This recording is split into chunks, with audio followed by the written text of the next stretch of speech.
Bien, como saben, tenemos el capítulo 7 del libro de los Hechos. Y dije que homiléticamente este capítulo 7, que contiene la gran predicación de Esteban.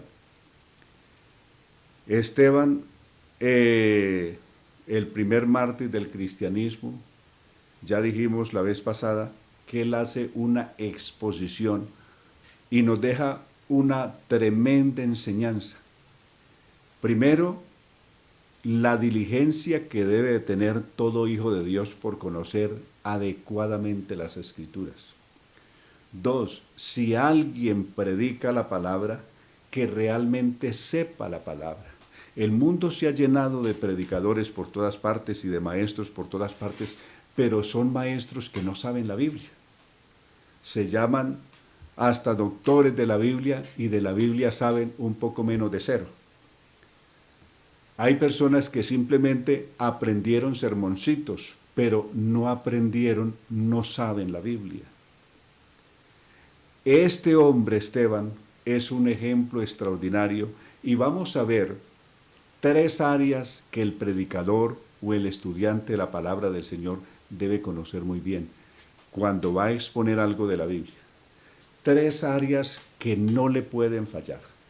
Esas tres áreas, en la exposición de un mensaje o una enseñanza, o cuando se comparte con alguien la palabra de Dios, debe de reunir estos tres requisitos que tuvo Esteban. Uno, primer requisito, cuando él hace su defensa 7:2, que él dice, Esteban contestó, hermanos y padres, escuchadme. El Dios de la gloria se le apareció a nuestro antepasado Abraham estando en Mesopotamia antes que se trasladase a Harán.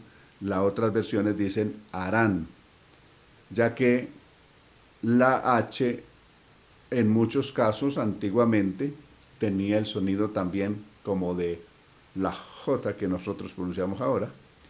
Entonces, por eso aparece como Harán o Harán.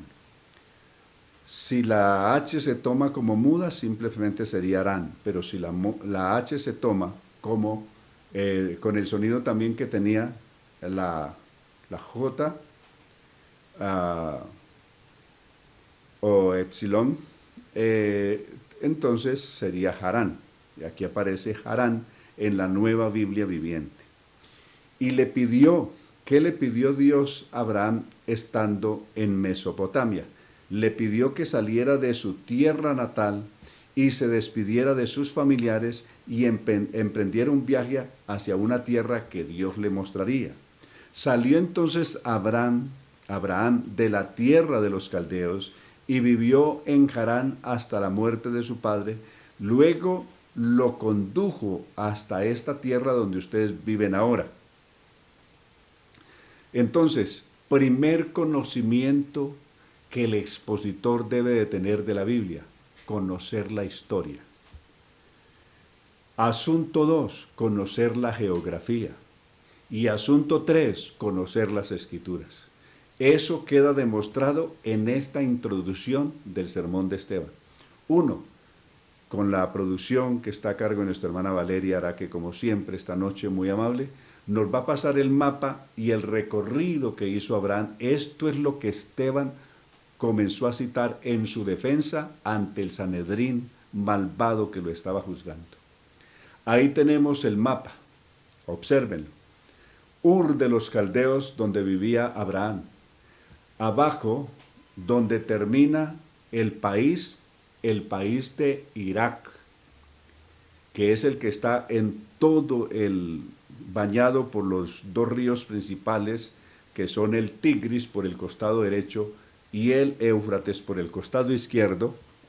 Casi abajo en la desembocadura hacia el Golfo quedaba Ur, o queda Ur de los Caldeos, porque esta ciudad existe todavía, solo que con otro nombre ahora. Allá está Ur de los Caldeos. Abraham inicia un recorrido. Lo que se ve en rojo son los dos ríos, o sea, él sube paralelo a esos dos ríos que son por el costado derecho el Tigris y por el costado izquierdo está el Éufrates. ¿Sube hasta dónde? Sube hasta arriba donde está Harán. Harán está en la parte alta del país de Siria y de ahí hacia arriba sigues el país de Turquía, o sea, la antigua Anatolia, aunque en aquel entonces, de los tiempos de Abraham, ese era el lugar de una tribu bárbara que se conocían como los hititas. Los hititas, lo que hoy son los turcos. Entonces, arriba está Harán o Harán, y como vimos ahí, los ríos que ya mencionamos, el río Éufrates y el río Tigris, tienen su lugar de nacimiento en la parte alta de Turquía, que es Armenia. Y desde allá comienzan a descender, pero ya se ven con de forma más notoria a partir de Turquía hacia abajo, de la parte alta de Turquía hacia abajo, se ven, y por eso sube él hasta, por estos, teniendo este paralelo de los ríos, hasta arriba Harán, que ya dijimos que queda en límite de Siria y de Anatolia o Turquía, en la parte alta, y ya ahí luego comienza a bajar bordeando el mar Mediterráneo para llegar hasta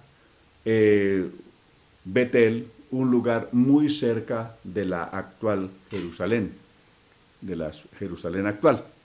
Entonces, ese es el recorrido. ¿Cuántos kilómetros son aproximadamente? Según los expertos, porque este es un recorrido que se hace, este es un tour.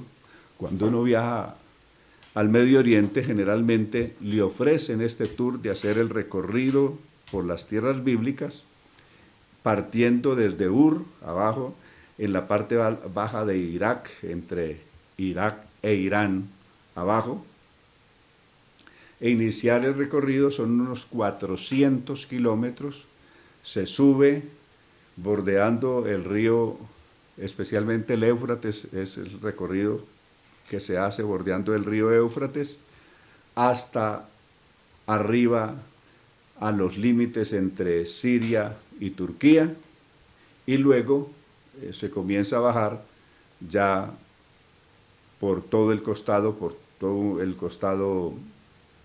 izquierdo del país de Siria, hasta entrar en lo que hoy es Israel. Ese es el recorrido, son unos 400 kilómetros, ese tour que se hace aún en el día de hoy, conocido por los musulmanes como el recorrido del patriarca. Lo hacen los musulmanes hoy, ya que los musulmanes reconocen a Abraham como también su padre o su antecesor, y también lo reconocen los judíos como el padre Abraham, y desde luego los cristianos también lo reconocemos como el padre de la fe, Abraham. Entonces, es importante este recorrido que hace Abraham, tanto para musulmanes, para judíos, como también para cristianos. Por lo tanto, este tour es muy conocido aún hoy en el mundo y allá en Medio Oriente. Esto es frecuente, cantidad de delegaciones llegan de todas partes del mundo para hacer este recorrido por esas tierras bíblicas, llegando hasta Israel y de Israel siguiendo hasta Egipto, porque recordemos que en Génesis 12 y más adelante también Abraham descendió a Egipto. Entonces se hace la tierra desde allá, desde Ur, hasta llegar también hasta Egipto, pasando por Israel, y se va hasta Egipto. Bien, entonces Esteban conocía perfectamente la geografía. Salió de Ur, es decir, da unos datos precisos. Sale de Ur, llega hasta Harán, y de Harán se traslada a la tierra de Canaán. Génesis capítulo 12. La parte final de Génesis cuenta el recorrido de Abraham, y el capítulo 12 del libro de Génesis lo complementa de manera amplia cómo fue ese recorrido, pero Esteban, con una maestría especial. Quiero que nos centremos. Esteban no era un improvisado predicador. Primero, era un diácono que se había nombrado en el capítulo 6. Pero los requisitos para ser diáconos expuestos en ese capítulo 6, verso 3 en adelante, tenía que ser personas, una, llenos del Espíritu Santo; dos, que fueran personas de muy alta sabiduría, llenos de sabiduría, y que fueran de buen testimonio. Esteban, este hombre era judío, pero había nacido en un país fuera de Israel, por lo tanto, pertenecía a la comunidad judía que se conocía como de habla griega, y no la comunidad judía que había nacido en Israel, que se conocía como la comunidad de habla aramea, como ya lo explicamos en otro día, en otra de las enseñanzas atrás, cuando vimos que la comunidad cristiana y judíos en general en Israel, los que habían nacido en los países vecinos hablaban el idioma griego, y los que habían nacido y vivían en Israel hablaban el idioma arameo. De ahí que los que viven diciendo que era el hebreo y que el hebreo era la lengua de Dios, dicen una enorme tontería, y dicen que el Evangelio fue escrito en hebreo, como dicen los falsos mesiánicos. Es un desconocimiento absoluto de la historia, en primer lugar. Desconocimiento de la lengua, del idioma, y desconocimiento de la Biblia. Lo que yo decía ahora, el predicador, ejemplo, modelo en la Biblia, debe de tener esos tres contextos: conoce la historia, conoce la geografía y conoce las escrituras. Esos son los tres parámetros fundamentales para que haya un predicador creíble, no simplemente alguien que se para a decir lo que se le viene a la cabeza. No, que sea una persona que realmente con seriedad, con autoridad, con respeto, presenta o hace la exposición de las cosas de Dios.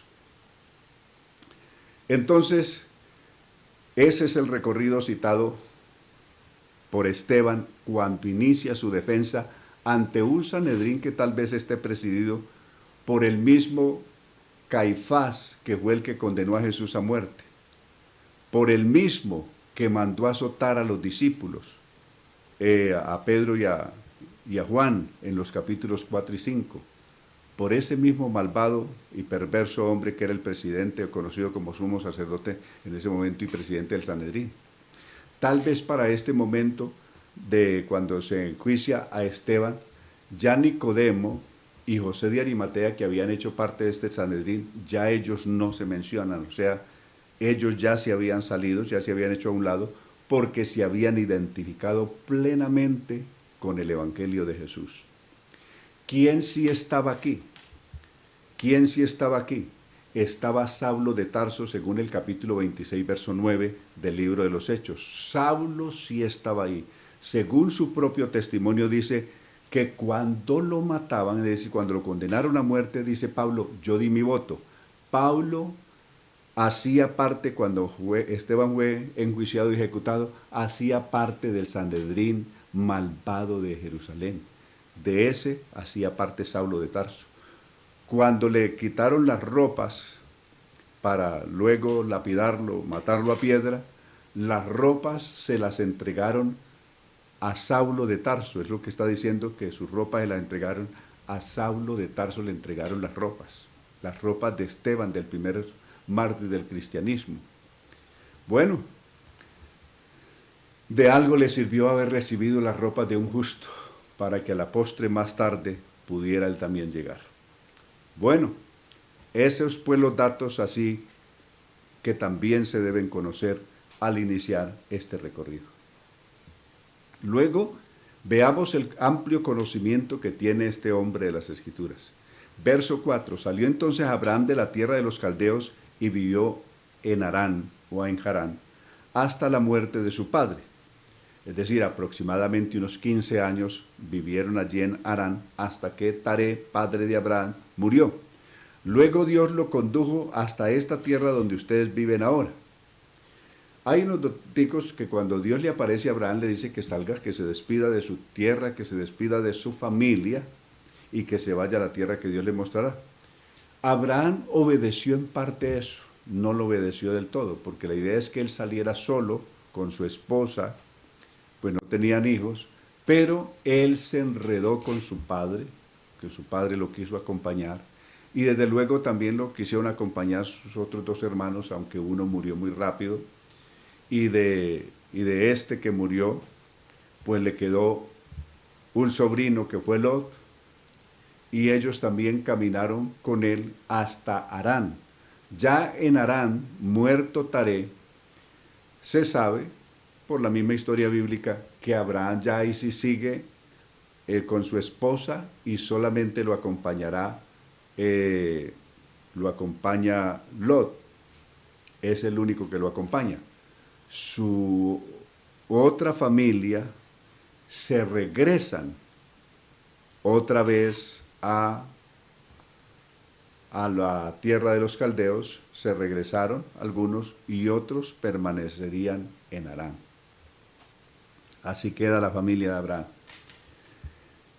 Pero dice aquí que Abraham sale de su tierra, llega finalmente a la tierra de Canaán, habiendo vivido los 15 años que vivió en Harán o en Harán, y llega a una tierra que Dios le había prometido, pero al llegar allí, esa tierra está ocupada y esa tierra tiene dueños.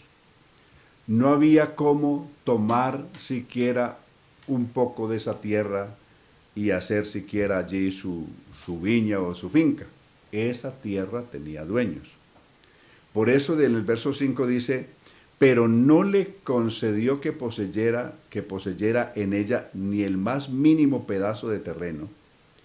En cambio le prometió que él y sus descendientes poseerían aquel país.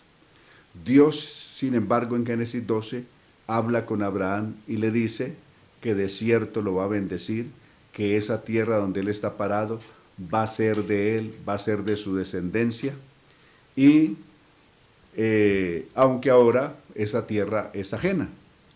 Sin embargo, Dios le dijo que sus descendientes saldrían del país rumbo a una tierra extraña. Note el manejo que tiene este hombre. ¿A dónde se va? Después de citarles a Génesis 11 y Génesis 12, la parte final de Génesis 11 y el capítulo 12, luego en su exposición le dice, se va al capítulo 15 de Génesis para decir en la parte final de este capítulo que Dios le dijo a Abraham, o la parte final o la parte media, a partir del verso 9 en adelante de este capítulo 15, Dios le dijo a Abraham que su descendencia iba a habitar en un país extranjero y finalmente en este país los iban a afligir, los iban a maltratar, pero después de 400 largos años Dios iba a intervenir y los iba a sacar de allí. Eso es Génesis capítulo 15, del verso 9 en adelante. Luego, hace con él el denominado pacto, el pacto de Dios con Abraham, que tenía una señal. Era la señal de la circuncisión. Capítulo 17 del libro de Génesis, verso 5. Ande delante de mí, dice perfecto. Y le dio, ahí está la exigencia del pacto, el compromiso de Abraham y también la provisión del pacto que había en él. Le está citando Génesis 15, Génesis capítulo 17. Eso está en el verso 8. Dios hizo con Abraham el pacto que tenía como señal la circuncisión. Y así Isaac, el hijo de Abraham, fue circuncidado a los 8 días de nacido. Lo mismo hizo Isaac con Jacob y Jacob con los 12 patriarcas. Aquí viene otro hecho tremendo que les va a citar. Y aquí les va a citar una figura mesiánica, pero hace parte de su historia. Estos miembros del Sanedrín eran doctores en las Escrituras y tenían que conocer. Y hay un hecho. De todo lo que Esteban citó, ellos no pudieron refutar ni una sola cosa porque era verdad, incluyendo Saulo de Tarso, que estaba allí, que él mismo se describió que en cuanto a las Escrituras era irreprensible. Él no pudo, siendo miembro del Sanedrín, Saulo de Tarso no le pudo refutar nada a Esteban. He ahí el dominio y la fuerza de la verdad contra todo lo que sea opuesto o enemigo de la verdad. Y en el verso 9 les va a citar un hecho doloroso que tiene que haberles dolido mucho. Les dijo, los padres de ustedes, por envidia, vendieron a José. Verso 9. Estos últimos, llenos de envidia, es decir, los hijos de Jacobo, llenos de envidia, vendieron a José como esclavo y José fue llevado a Egipto. Esto tiene que haber caído como una pedrada en la cabeza de este Sanedrín, porque este Sanedrín también por envidia había entregado a Jesús a muerte. San Mateo capítulo 27, 18, note lo que había hecho este Sanedrín con Jesús. 27, 18 del Evangelio según San Mateo, observemos la coincidencia, ya que José de alguna manera es un tipo de Cristo, es un tipo del Mesías. Veamos. Verso 18, hablando de Pilato, sabía muy bien que los dirigentes judíos habían arrestado a Jesús porque tenían envidia de la popularidad que había alcanzado en el pueblo. ¿Por qué entregaron a Jesús a muerte los dirigentes de la religión judía? ¿Por qué entregan a Jesús a muerte? Lo entregaron por envidia. Lo mismo que había pasado con los antiguos patriarcas, que vendieron a José, lo vendieron por envidia, según ese verso 9 del capítulo 7. Una coincidencia igual. Recordemos también, ¿dónde se suscita el asunto de la envidia? Tres hechos centrales causaron la envidia de los patriarcas contra José, según el capítulo 37 del libro de Génesis. El capítulo 37 del libro de Génesis, lo primero que los movió a envidia fue el vestido que Jacob le hizo a su hijo José, que tenía 12 colores. A ellos no les hizo vestido, le hizo un vestido a su hijo José. Eso ya los llenó de envidia.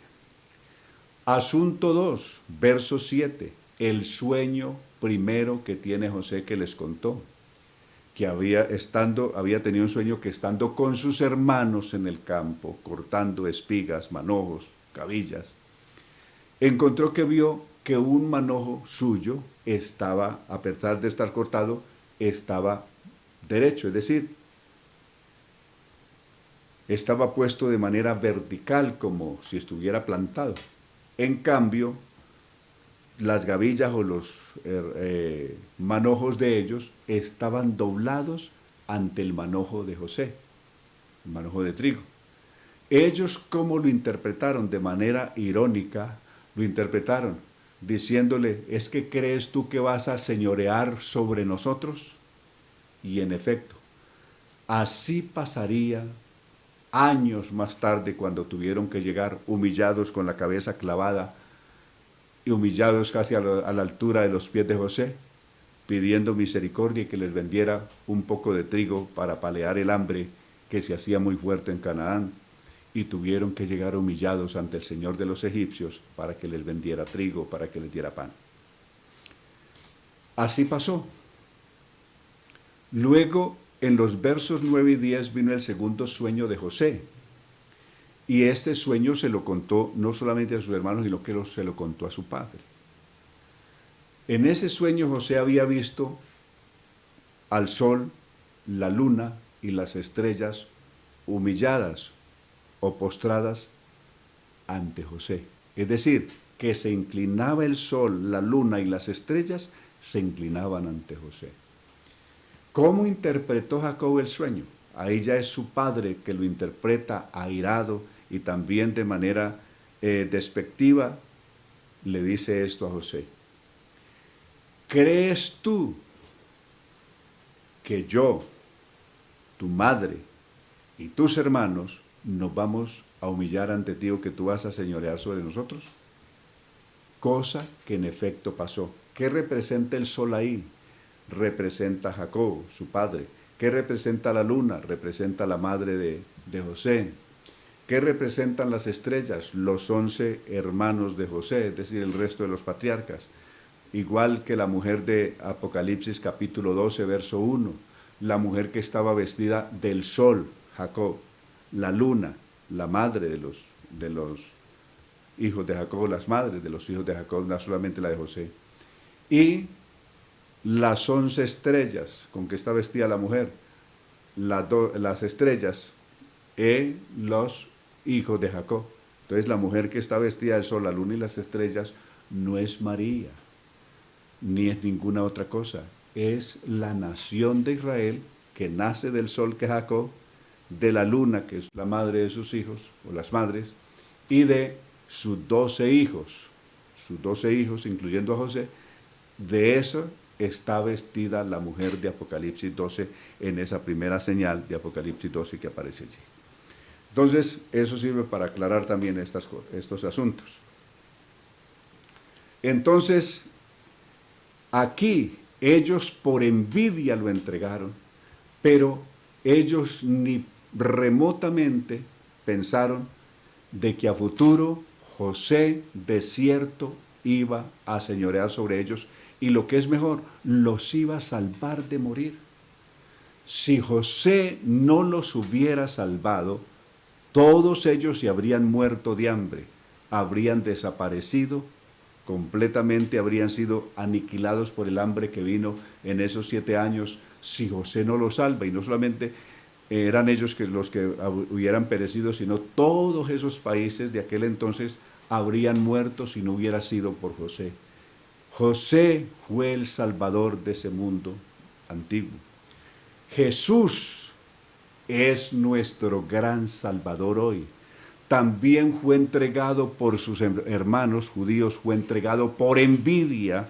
Mateo 27, 18, fue entregado a los romanos, aquellos se lo vendieron a los mercaderes ismaelitas, estos se lo entregaron a los romanos para que lo ejecutaran. He ahí pues el trasfondo que tiene esto en todos los aspectos. Luego dice que José fue librado de todas sus angustias en el verso 10 y le concedió el favor de Faraón. ¿Quién lo libró? José, porque Dios estaba con él. Dice el verso 9, dice que Dios estaba con José. Lo mismo que dice el capítulo 39, 20 del libro de Génesis, que cuando José estaba en la cárcel, sin embargo Dios estaba con José. ¿Qué pasaje está citando? 39, 20 del libro de Génesis. Está citando aquí Esteban en este discurso cuando cita el verso 9. Lo libró de todas sus angustias y le concedió el favor de Faraón, rey de Egipto. Está citando el capítulo ya 39 y el 40. Todo lo cual lo dotó de tal sabiduría que el Faraón lo nombró, capítulo 41 y 42 del libro de Génesis, lo nombró gobernador de todo Egipto, encargándole a él todos los asuntos reales. Hubo entonces hambre, la hambre que se describe ya en los capítulos 43 y 44 y 45 del libro de Génesis, la hambre que vino en ese entonces. ¿Y cómo fue José el que salvó a ese mundo antiguo? Ese que habían vendido sus hermanos por envidia, fue el salvador del mundo antiguo. Ese que fue entregado también por sus hermanos judíos a la muerte, es el que se ha convertido en nuestro gran Salvador y el Salvador para todo el mundo. Si no fuera por Cristo, todos estaríamos condenados a ir a la condenación eterna. Pero gracias a aquel que fue vendido por envidia, pero que sobrevivió y está vivo y vive para siempre, que se llama Jesús, por él nosotros tenemos hoy esta salvación tan grande. Luego dice que en el segundo viaje, en el primer viaje que hicieron sus hermanos a comprar provisiones, él no se les dio a conocer, que describe el verso 12. Cuando Jacob se enteró que en Egipto había trigo, envió allá a sus hijos para que compraran. Esa primera vez, Él les vendió, pero Él los conoció, pero ellos no lo conocieron a Él. Jesús nos conoce a todos, pero desafortunadamente la gente no conoce a Jesús. Jesús conoce a los judíos actuales, pero ellos no conocen a Jesús. Solo en la segunda venida ellos conocerán a Jesús. En la primera venida ellos no lo conocieron. En la primera visita, verso 12, que ellos hacen a Egipto, ellos no conocieron a José, aunque estuvieron frente a él. Solo lo vinieron a conocer en la segunda venida, verso 13, fue que ellos vinieron, o José se da a conocer a ellos, y ellos conocen que el que está ahí como señor de los egipcios es su hermano José. Lo mismo pasa con estos. En la primera venida no conocieron a Jesús. En la segunda venida es que en su momento más doloroso podrán conocerlo. Eso es lo que pasa en el verso 13 en adelante. José, a Esteban además cuenta cómo más tarde Jacob, acosado por el hambre, ya no solamente compra o manda a sus hijos a comprar comida, sino que cuando se da cuenta que José vive y es el señor de los egipcios, entonces Jacob se anima a descender a Egipto con toda su familia, y descendieron en total, descendieron 75 personas en total, según está escrito aquí en el verso 14, descendieron a Egipto. Algunas versiones, otras versiones dicen que 70 personas. Esteban cita a 75 personas, y este hombre amplio conocedor de su historia y de su pueblo es creíble los datos que está dando. Transportaron luego,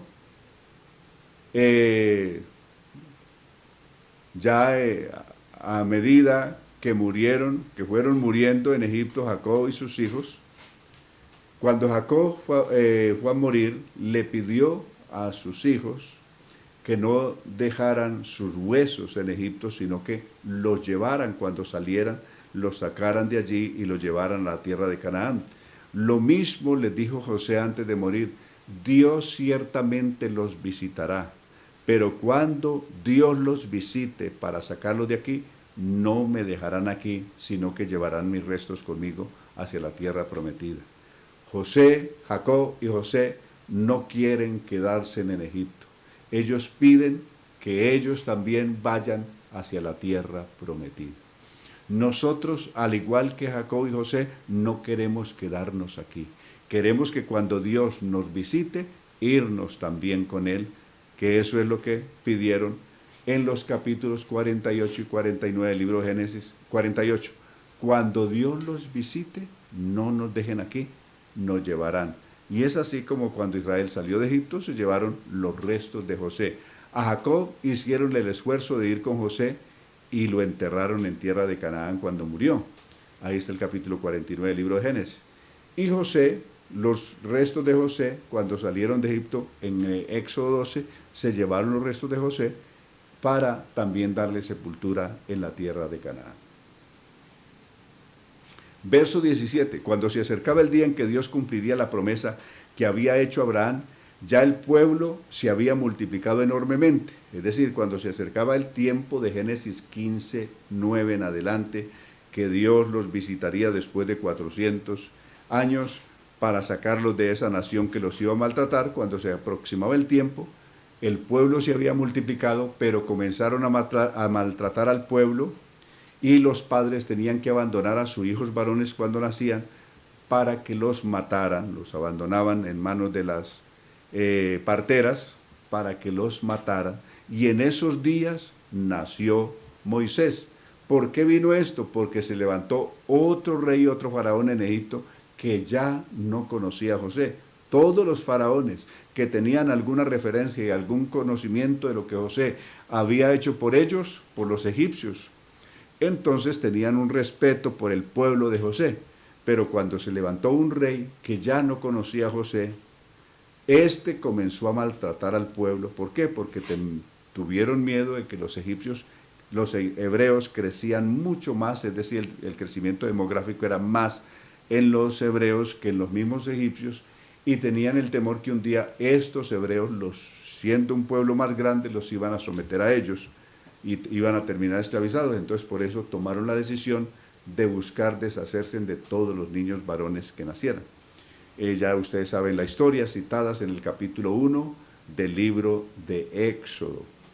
Ahí está la historia. Y en aquellos tiempos nace José. Y ya conocen lo que pasó con él, cómo fue escondido por sus padres por 3 meses, finalmente lo echan al río, todo lo que pasó y cómo va a parar a la casa de la princesa, de la hija del faraón, cómo termina siendo adoptado, según el verso 21, fue adoptado legalmente por la hija de faraón y ella lo crió como su propio hijo, verso 21 cuenta eso, y le enseñó toda la sabiduría de los egipcios, y Moisés fue un hombre poderoso en palabra y en obra, dice el verso 22. Esta mujer lo instruyó en toda la ciencia de los egipcios, es decir, le hizo toda la preparatoria que se le hacía a un hombre que iba a ser rey, que iba a ser faraón, ya que para aquel entonces las mujeres no llegaban a ser faraonas, pero sí, si tenían un hijo, ese hijo sí podía llegar a ser heredero al trono y por lo tanto ser rey. Ella educó a Moisés, como lo dice ahí, en el verso 21, perdón, en el verso 22, lo educó, lo formó para ser rey. Lo enseñó en toda la sabiduría de los egipcios. Y Moisés fue un hombre poderoso en palabra y en obra. Cuando cumplió los 40 años de edad, se le ocurrió a Moisés visitar a sus hermanos los israelitas. Aquí viene otro hecho histórico bien importante. Habían rechazado a su primer salvador, que fue José, y lo habían vendido por envidia. Dios les levanta otro salvador, perdón, les levanta otro salvador para que los redima de la esclavitud de Egipto, pero ellos también terminan rechazándolo. Ya ven cómo cuenta ahí lo que pasó, capítulo 2 del libro de Éxodo, cómo Moisés visita un día a sus hermanos en el campo y encontró que había un egipcio que estaba agrediendo a un hebreo, aunque él estaba en la casa real, sabía que los hebreos eran su verdadera familia, aunque aparecía legalmente como hijo de la hija de Faraón y por lo tanto un príncipe dentro de la familia real, pero él sabía que esos hebreos eran su propia familia de sangre. Y viendo que un egipcio agredía a uno de los hebreos, se levantó contra el egipcio y lo mató.